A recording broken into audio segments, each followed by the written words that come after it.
Hey, what's up, casting partners? My name is Brian, and I just want to go ahead and submit this video just to show you guys why I personally feel that I am a sneakerhead and why I respect the game and the culture that it's brought into my society as a whole. So, just to get started, I'm originally from Florida. I lived in Florida for 14 years of my life, and that's where I first started seeing the whole sneaker community becoming a whole.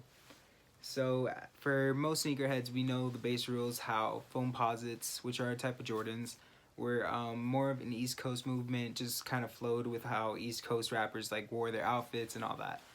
And I just remember being in school and just seeing my first pair of Foamposites. Mind you, I was in middle school, and I was wearing some Airwalks or some like beat up thrifted shoes because that's all my mom could afford.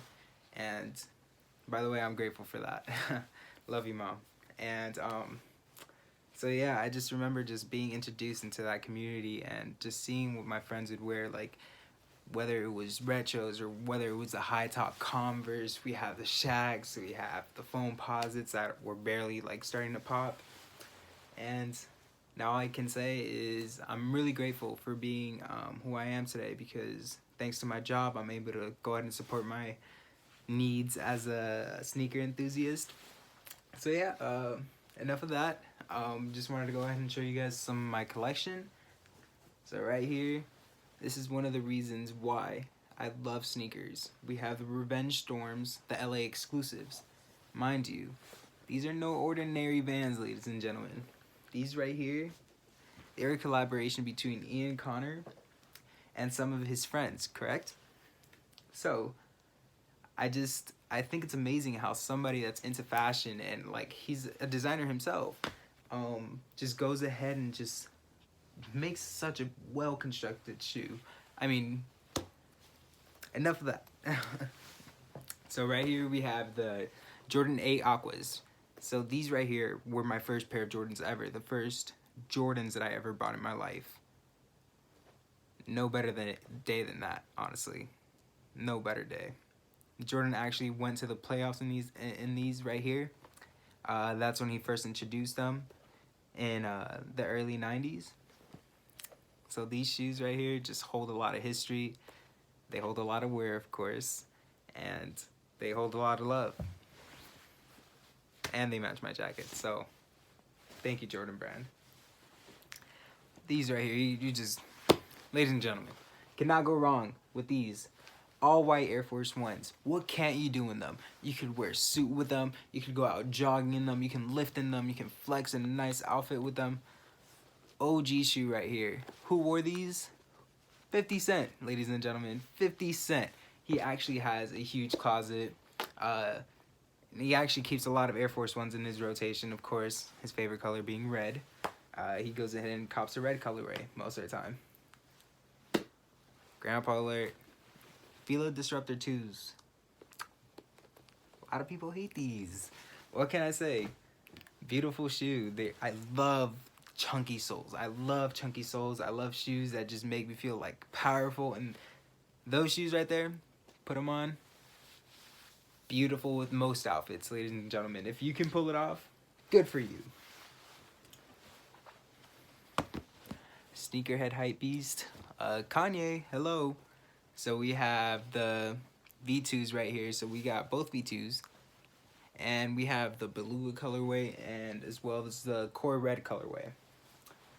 So these shoes right here, yes, I understand a lot of people are fiending over them. People love Kanye's collaboration with Adidas, which is insane. Like a move from Nike to Adidas is just, wow, it's good for Kanye. Most comfortable shoes I've ever worn in my life, honestly. I've never felt Boost so much softer than the ones on the V2s. I don't know what it is. I know all Boost material is the same, but the construct and the build of the shoe is immaculate. And finally, right here I have my prized possession. We have the Turtle Doves. We have the Pirate Blacks. Probably one of the most expensive shoes in my collection. But we can all give thanks to actually being able to buy shoes at retail prices. That's as long as I've been in this game. Um, as a high school boy, you know, first job was McDonald's. Couldn't really support myself with that. Couldn't really help my mom around the house with bills. And these shoes right here is what made me realize that I can have a job or a career doing something that I love. I was actually able to snag a extra pair of each size and each colorway, and I was able to flip them, you know. So for me, it was just a nice little start, and it was insane how sneakers impacted our own economy as a whole, and just being able to walk around in these shoes, it's history. Kanye's first official collaboration with Adidas came from the Pirate Blacks and the Turtle Doves, of course. Turtle Doves being the most rare shoes that I'll probably ever own in my life. Will I sell them? Definitely not. Will I continue to wear them until they break down? Yes, because that's what we do with our sneakers. We wear our sneakers. I just want to give a quick shout out to all the sneaker communities out there. Thank you so much for keeping the game alive, and I can't wait to see what more collaborations and sneakers come out in between artists, whether it be Kendrick Lamar again, whether it was Kanye West, Travis Scott, anybody. Please keep it going. Thank you so much. This is my submission. See you guys soon.